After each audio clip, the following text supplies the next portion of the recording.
Hi guys! For today's video we're going to be talking about different photography tips that I use and that I find very helpful for whenever you're taking your camera in, be it your camera, phone, however you want to try and get the best photos possible while you're in Disney World. Let's get started.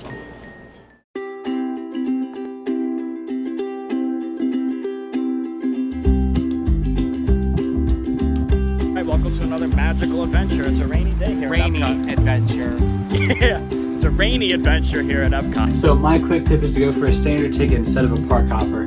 That way you're spending all time at the park. Tots are in the oven, looking good. Our chili.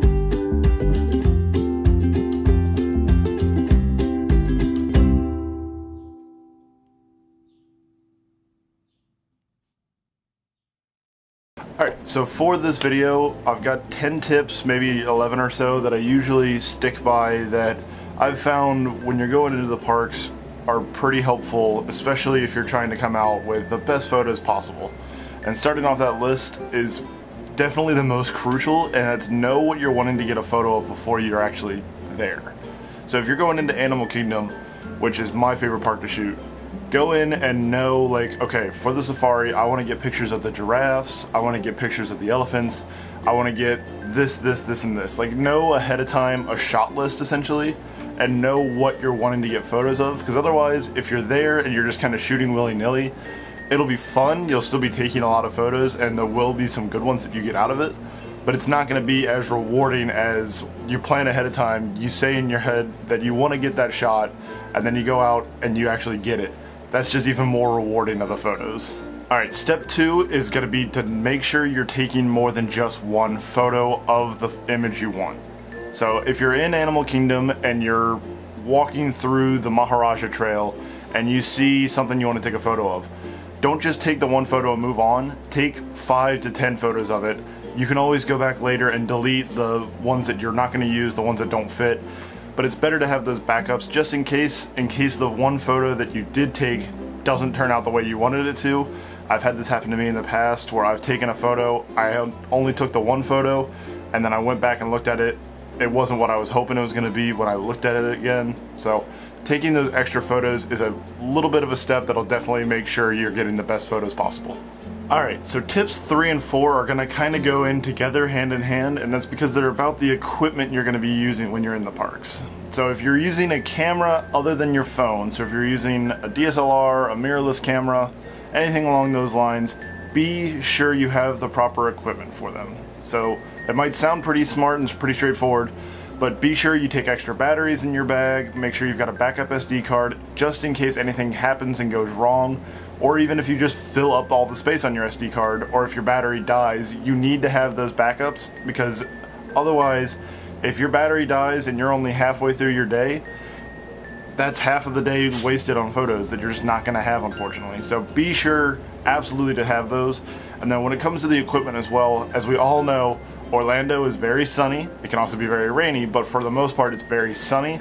Having different things like a lens hood, like what I've got on my camera here, are incredibly helpful because it's essentially a sunshade for your lens, and they're usually universal for different lenses. So you're able to use that, put the lens shade on, and with that you're going to be getting a little less glare in your photos.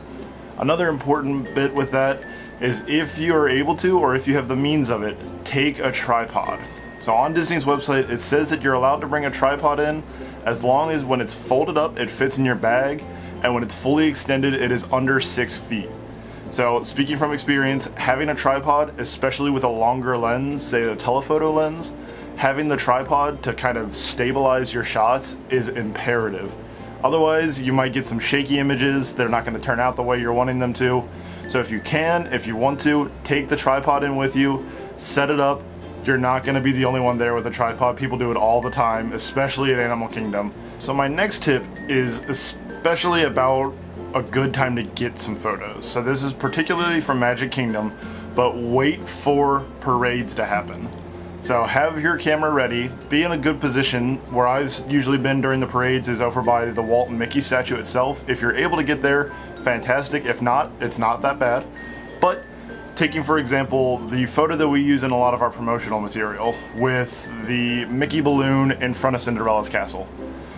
there's so many people that are going to be over there for the parade, and there's so many cool things that are happening around you during that. So even if it's not a photo of the parade, use the parade and use like the people around you to kind of make a good photo. So that photo was taken, there was just a bunch of strollers and there was a balloon strapped to it, and it was a windy day, so it takes a little bit of waiting for it, but the balloon was just flying back and forth, and then I took several shots. Finally one of them lined up and I had the perfect shot of the Mickey balloon with the castle in the background, and it was perfect. And that happened because of the parade, because there were so many people right there, and because it was so concentrated. It allowed me to get a photo that I might not have been able to get otherwise. So wait for the parades in Magic Kingdom. For one, you'll be able to get some awesome photos of the characters, seeing people's reactions, possibly for the first time. And also because of, like I've been saying, you can get those cool staged photos as well.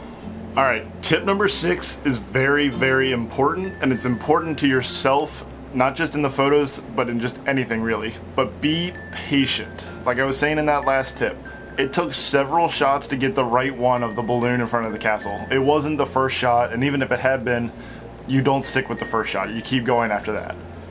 I had to wait about 10 minutes for that shot to happen, and because I was dealing with the wind, I was trying to make sure there wasn't a parade float going in the background. I wanted it to be just the balloon and the castle, and I had to wait for the balloon to be facing the right direction.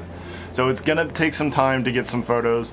If you're at Animal Kingdom and you're wanting to get a photo of the tigers over there, it might take some time for them to come back near you. It's just, patience is a huge virtue in everything, but especially in photography. If you're patient and then you get to snap those photos, it's gonna make it so worth it in the long run, I promise. So in a similar way to tips 3 and 4, tips 7 and 8 are also gonna go hand in hand, and that's be creative and do something new. So a lot of the times the big photos you always see are photos of exteriors of rides. So you'll see photos of Space Mountain, photos of the castle, photos of Tower of Terror. These are the photos you always see. Take the time and go and make a new photo. Try and find something that you haven't seen before and just have fun with it. Go and find a different spot than you're used to. Trying to just look for different angles, look for different ways to shoot something. It's perfectly fine to take photos that are often taken, but just look for a new and unique twist on it. That way you've got a unique photo to yourself, and it looks even cooler when you go out and share it on social media. You've got a photo that maybe some people hadn't even thought was possible. So be creative, be unique with it, and look for something new when you're taking your photos in the parks. So on to now tip number 9, and this is one that you can use with your friends and family, or if you're going in on your own, it works just as well, but have a photo bingo card. So this is really fun. If you go in, you can challenge yourself to get new photos, you can have some fun with it, get some photos of different types of food in the parks, different landmarks of the parks, so like the Tower of Terror, the Tree of Life, different things like that, and then just use it as a way to challenge yourself and your friends, see who can get it first, and then maybe whoever loses has to buy the whole group tachos or something like that. So it's a nice fun way to spice up your time in the parks outside of the normalcy of riding rides and different things like that. And you never know what kind of photos you're going to get out of it as well. So making a photo bingo card would be a definite fun thing to do, and it's something I'm going to be doing next time I go to the parks. Alright guys, and my last tip, tip number 10, might be the most important tip that I tell you, and it goes kind of like with being patient, just outside of photos as well at Disney, but it's important for the photos. And it's okay if you don't get the shot you're wanting. Don't let that get you down. Don't let that stop you from taking more photos. Sometimes the photo just doesn't happen, and that is absolutely okay. I've had so many times where I wanted to get a photo, and whether it's because of the weather conditions, if the ride's just not operating, if the park itself is just difficult conditions to shoot in, that is all completely okay. If nothing else, the parks will still be there. If you're wanting to get a cool shot of the Epcot ball, it's still gonna be there. They're not gonna take that down and put it away. They may refurbish what's inside of it, but Epcot ball itself is not going anywhere. There's always gonna be another opportunity to try and get that photo you're wanting, and next time you go, just put that at the forefront of your list, and then you'll be able to get that shot next time, no matter what. And like I said at the beginning, remember to always shoot more than once, and then at that point, you're golden. Alright guys, so that's going to do it for today's video. Those are your top 10 tips for making a good photography trip in the Disney parks. Be sure to leave any comments down below with any tips that you have for us or anything that you would suggest as well for having good photo trips in the parks. And be sure to always like, subscribe, and follow for more information from us. Be sure to always tune in to our live streams every Saturday at 7:30.